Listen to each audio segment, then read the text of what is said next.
Salut à tous, nouvelle vidéo aujourd'hui. Je vais vous parler d'un petit accessoire, un petit équipement qui est ici. Je vais d'abord vous poser une question. Est-ce que vous savez ce que c'est qu'un fingerbot? Fingerbot, si on traduit en français, doigt robot, robot doigt. Fingerbot, c'est ce que j'ai dans la main ici. Voilà, vous voyez ce petit boîtier carré avec un petit doigt ici en avant. Et ce fingerbot, à quoi il va servir? Il va servir à remplacer votre doigt hein, quand vous appuyez sur un bouton, sur le bouton marche, sur le bouton arrêt d'une machine. Quand vous appuyez sur un interrupteur d'une lampe, sur le bouton de démarrage d'une alarme, le bouton d'arrêt d'une alarme, enfin bref, tout ce qui va nécessiter une action humaine pour mettre en service ou arrêter un appareil, eh bien ce fingerbot va pouvoir le faire à votre place, même si vous n'êtes pas à la maison. Alors pour commencer, je vais vous expliquer comment j'en suis arrivé à chercher une solution et arriver à trouver cet appareil, hein, le fingerbot. Vous voyez derrière moi la fenêtre qui fait un vilain contre-jour. Hein. Elle est équipée d'un volet roulant de la marque Bubendorf. Et Bubendorf, ce sont des volets qui sont très spécifiques, c'est-à-dire qu'on ne peut quasiment rien mettre dessus, rien modifier, contrairement à des volets comme j'ai dans le reste de la maison, des Somfy ou d'autres types de volets, où on a un interrupteur que l'on peut remplacer par des interrupteurs radio pilotés, enfin pilotés par une application, comme j'ai mis sur mes autres volets. Celui-ci ne dispose pas de bouton, il ne dispose que d'une télécommande Bubendorf. Et une télécommande Bubendorf qui a un petit peu vécu, hein. Quand on l'a acheté à la maison, on l'a trouvé comme ça, recollé avec du scotch. Il faut appuyer comme un sourd sur les boutons pour réussir à fermer. Voilà, il faut appuyer vraiment très fort. Et il faut trouver l'endroit où il faut appuyer pour bien manœuvrer la télécommande, pouvoir trouver un autre type de télécommande, pouvoir mettre un bouton.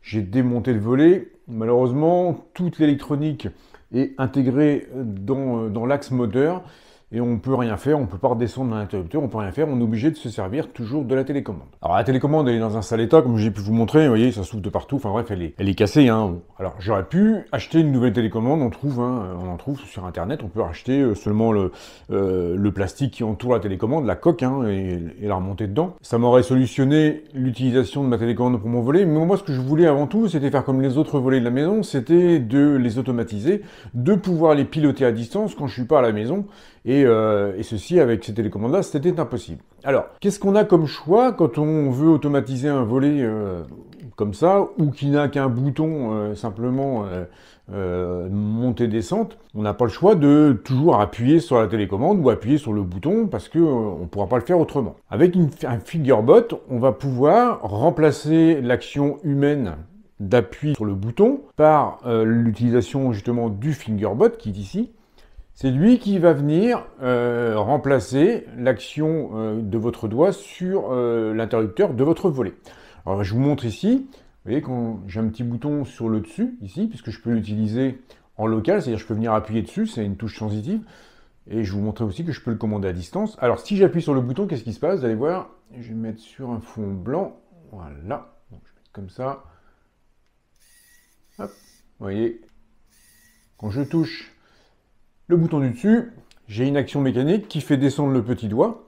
Et cette action mécanique, eh ben, je vais m'en servir pour venir appuyer sur ma télécommande. Alors, je ne vais pas la garder en l'état, ma télécommande. Parce que si je mets mon fingerbot dessus, compte tenu du jeu qu'il y a dans les espèces de caoutchouc ici, compte tenu de la dureté, même si ça c'est quand même assez puissant, mais compte tenu de la dureté que nous, on a comme action manuelle à faire dessus, ça ne va jamais coller. Donc, j'ai décidé de démonter ma télécommande. Voilà, donc j'enlève les morceaux qui sont un peu pétés. Hein, et j'arrive directement sur la carte électronique. Voilà, la carte électronique hein, qui est aussi recollée avec du scotch, mais qui fonctionne.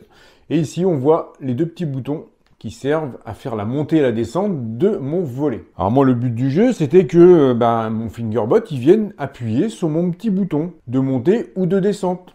Alors, quand je le décide à la main, ou quand je veux le télécommander à distance, avec une autre application. Alors si j'avais eu à côté de mon volet un interrupteur montée et descente comme la plupart des volets, j'aurais pu directement venir appliquer mon fingerbot. Donc ici on a des patchs autocollants à double face qui sont livrés avec. J'aurais pu venir tout simplement le coller sur mon interrupteur de manière à ce que le doigt tombe en vis-à-vis du bouton monté et un autre en vis-à-vis du bouton descente. Et j'aurais pu commander mes boutons montée-descente avec le fingerbot directement. ça n'aurait pas eu un grand intérêt si c'était juste pour le commander en local, puisque j'avais déjà un bouton. Dans mon cas de figure, je n'ai que la télécommande qui fonctionne pas très bien, donc je vais avoir deux possibilités. C'est de l'utiliser quand je suis dans la maison, que je vais ouvrir le volet le matin, j'ai juste à venir appuyer sur le bouton ici pour ouvrir mon volet. Et par contre, la deuxième utilisation que je vais vous détailler un peu plus loin, c'est que je pourrais aussi maintenant, contrairement à ce qu'il est aujourd'hui, commander ce volet à distance quand je suis parti en vacances, quand je ne suis pas à la maison. Je pourrais actionner mes fingerbots qui vont actionner eux-mêmes le bouton monter et le bouton descente. Donc automatiser et télécommander mon volet que je ne peux pas faire actuellement avec la technologie Bibendorf. Donc puisque je ne peux pas faire autrement, je vais continuer à utiliser ma télécommande, mais d'une façon différente. Ça m'obligerait sinon, j'ai regardé, mais ça m'obligerait sinon à changer de volet, mettre un moteur d'une autre marque, qui lui se commande avec un interrupteur mural, avec fil ou sans fil, mais qui se commande avec un interrupteur mural. Et j'ai pas envie de changer un volet qui fonctionne très bien juste parce que j'ai juste une commande qui merdouille et que je veux automatiser. Donc, moi, ce que j'ai besoin de faire, c'est à la fois d'utiliser mon volet quand je suis à la maison, c'est-à-dire que je veux pouvoir appuyer sur la télécommande ou sur un bouton pour l'ouvrir et pour le fermer quand je suis à la maison, mais je veux aussi que mes petits fingerbots là, eh bien, ils fassent l'opération tout seul quand je le décide et que je suis pas à la maison. Alors, comme je garde la carte électronique de ma télécommande, eh bien j'ai dû le dessiner. Alors vous savez que je fais de l'impression 3D, Donc j'ai dessiné une petite pièce comme ça. Vous voyez, on a un petit réceptacle. Alors dans le petit réceptacle, je vais la mettre dans le bon sens, je vais venir mettre ma petite carte électronique. Donc je viens mettre ma petite carte électronique dans mon petit support que j'ai dessiné. Vous voyez qu'ici il y a un deuxième fingerbot que j'ai pas encore démonté, c'était juste pour montrer pour la vidéo. On retrouve donc les deux boutons ici et ici, donc la montée et la descente, l'ouverture et la fermeture. Je lui ai fait un petit couvercle pour pas qu'on voit la carte électronique parce que c'est pas très joli. Petit couvercle qui est muni de deux trous qui vont permettre de faire accéder au bouton. Donc en fait, comme mon petit boîtier est fermé, on voit qu'on a ici, il y en a un qui est sous la tête du fingerbot, et ici on accède aux deux boutons, le bouton monter et le bouton descendre. Donc ici j'ai gravé un O et en bas j'ai gravé un F. Ouverture, fermeture. Et ici, je vais venir remettre mon deuxième fingerbot, puisque je l'ai enlevé. Vous voyez, ici, j'ai un logement qui est vide. Voilà. Ici, j'ai déjà un fingerbot qui est installé et qui donne juste au-dessus de boutons d'ouverture. Donc, je remets mon fingerbot à l'intérieur. Donc, il se glisse tout simplement dans le petit support.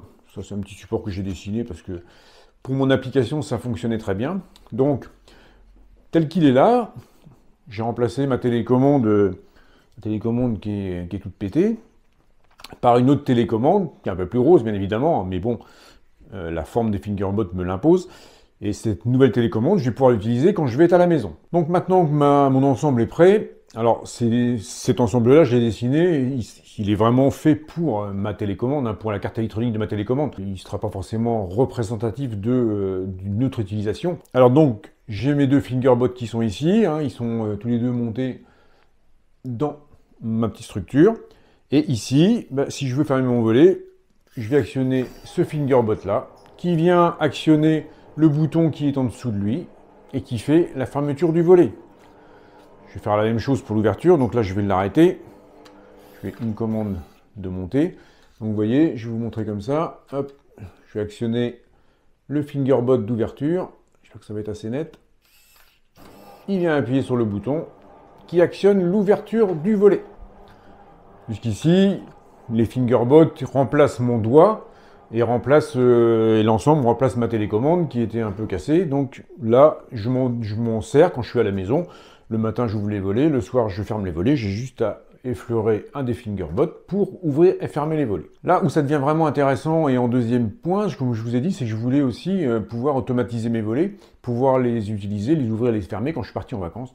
Et là, l'intérêt des fingerbots, c'est que eux, on va pouvoir les commander à distance. Alors, je précise, dans un premier temps, les fingerbots, ils sont connectés en Bluetooth. C'est-à-dire que tant que vous êtes dans la maison, vous prenez votre téléphone, si vous êtes dans la salle à manger, vous voulez fermer la chambre, ça va fonctionner. Ça ne fonctionnera pas en Bluetooth quand vous êtes hors de la maison. Mais il y a des petites passerelles, je vais vous montrer un peu ce que c'est. Il y a des petits hubs qui ne coûtent rien du tout, qui permettent de transformer la connexion Bluetooth et de connecter en Wi-Fi vos petits fingerbots à votre box à la maison et pouvoir les récupérer sur une application. Donc, je pose ma télécommande et je démarre mon application. Donc je vais utiliser pour commander mes Fingerbots, je vais utiliser l'application Smart Life. Ça fonctionne aussi sur Tuya, qui est une application quasi similaire. Ces applications Smart Life et Tuya sont deux applications qui permettent de commander énormément d'objets, que ce soit en Bluetooth ou en Wi-Fi. Donc moi, sur mon application Smart Life, j'ai connecté donc les volets de la maison. Hein. J'ai les interrupteurs connectés qui sont pilotés par cette application-là, d'autres types d'interrupteurs. J'ai donc ensuite mes détecteurs d'humidité qui sont dans mon sous-sol, qui sont aussi récupérables sur Smart Life. Je peux démarrer et arrêter également mon déshumidificateur qui est dans le sous-sol. Et en fait, je peux commander aussi maintenant mes Fingerbots qui sont reliés à mon installation, à mon application Smart Life. Donc, je me retrouve ici sur ma page. On voit mes deux petits Fingerbots, donc ouverture volet avant et fermeture volet avant. Donc là, on est en position ouverte. Donc, je vais appuyer sur fermeture volet avant. Le Fingerbot a appuyé tout seul sur le bouton fermeture. Et donc, le volet se ferme. Donc ça, ici, moi, je suis à la maison. Je le fais devant vous. Mais si je suis à 300 km, eh bien, je pourrais commander mon volet à la fermeture et à l'ouverture de la même manière. Le volet est fermé, je lui demande maintenant de le réouvrir. Je commande le deuxième petit Fingerbot qui appuie sur le bouton ouverture et vous voyez que l'ouverture se fait toute seule. Donc ça, c'est quand même vachement bien parce que d'un volet qui n'avait qu'une simple télécommande un peu merdique et un peu cassé, on en fait un volet domotique, on en fait un volet connecté que vous allez pouvoir, au même titre que vos autres volets, que vous allez pouvoir commander à distance. Ensuite, si j'ouvre un des Fingerbots, on va avoir des paramétrages. Donc on peut lui demander différents mouvements.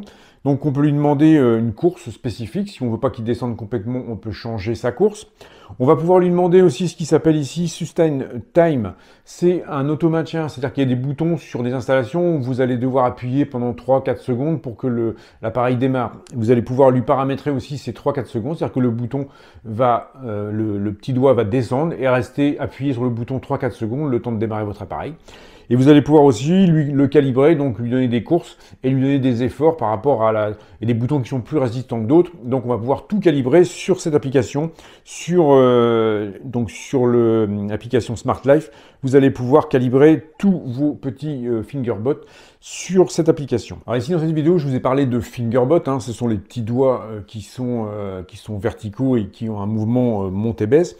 Il existe des Fingerbots sur lesquels vous allez pouvoir adapter différents petits outils. Alors, on peut adapter des petits anneaux, on peut adapter des doigts de pression qui sont plus larges. On va pouvoir en fait adapter la taille de l'élément que l'on veut au bout de notre doigt pour appuyer sur tel ou tel bouton parce qu'il aura une forme différente. Il existe aussi ce qu'on appelle des switchbots. Je vous mets ça en photo ici. Un switchbot, ça va donner plutôt un mouvement de rotation au doigt. C'est-à-dire que vous allez pouvoir, sur un interrupteur d'allumage de lampe, par exemple, vous allez pouvoir à la fois faire l'allumage et l'extinction. Quand vous mettez votre switchbot au milieu de votre interrupteur, il va appuyer d'un côté ou de l'autre, donc allumage ou extinction de la lampe. Donc, chaque Fingerbot ou Switchbot a une multitude d'applications. Vous verrez que quand vous aurez réfléchi un petit peu à ce que vous pouvez faire avec ce genre de matériel, vous voulez démarrer une machine à laver, votre machine n'est pas programmable, vous voulez arrêter un chauffage, démarrer un poêle à granuler par exemple qui n'est pas programmable. Ça a une multitude d'applications, démarrer un robot aspirateur, arrêter un robot aspirateur. Enfin, vous allez pouvoir commander énormément de choses. En utilisant des interrupteurs que vous avez déjà, en utilisant des télécommandes que vous avez déjà, tout simplement en appuyant sur les boutons de la télécommande. Hein. On peut penser également un Storban, vous voulez le déplier pour faire de l'ombre dans votre maison, eh bien vous allez pouvoir appuyer sur la télécommande du Storban pour à la fois le sortir et à la fois le rentrer. Ce qui est intéressant, bon, c'est de pouvoir se faire des petits montages comme ça. Alors moi je fais de l'impression 3D, donc je triche un peu, mais même si vous êtes un petit peu bricoleur, vous faites un petit support en bois pour mettre votre switchbot dessus, vous avez juste à le coller avec le double face, vous avez juste à prendre la dimension de votre télécommande et un petit peu plus large pour mettre les Fingerbots dessus, et le tour est joué, un petit bout contreplaqué, ça suffit. Hein. Et en fin de compte, l'autocollant, le double face, va suffire pour maintenir le Fingerbot à sa place et lui donner suffisamment d'effort pour appuyer sur votre bouton, puisque je vous ai dit, les efforts sont réglables. Je vous montre ici la petite interface, le petit hub que j'ai installé pour transformer la connexion Bluetooth en connexion Wi-Fi. Vous voyez, c'est tout petit. C'est tout simple, c'est juste une alimentation qui est branchée sur une prise. Donc moi je l'ai mise à côté de ma box, mais ça se connecte tout seul et ça va permettre de connecter votre appareil Bluetooth au Wi-Fi de la maison. Donc ça marchera pour vos fingerbots, mais également pour tout autre appareil Bluetooth que vous voudrez connecter. Vous pourrez l'interfacer avec ce petit hub. Je vous mets tous les liens dans la description de la vidéo, vous allez voir. Et c'est rien à installer, c'est super simple. Il y en a vraiment pour 5 minutes, ça détecte tout seul. Et c'est vraiment super simple à mettre. Voilà, je voulais vous partager un petit peu cette technologie des fingerbots. C'est encore pas très développé. Et puis on le découvre au fur et à mesure, mais ça rend beaucoup de services. On trouve beaucoup d'applications. C'est vraiment quelque chose de génial.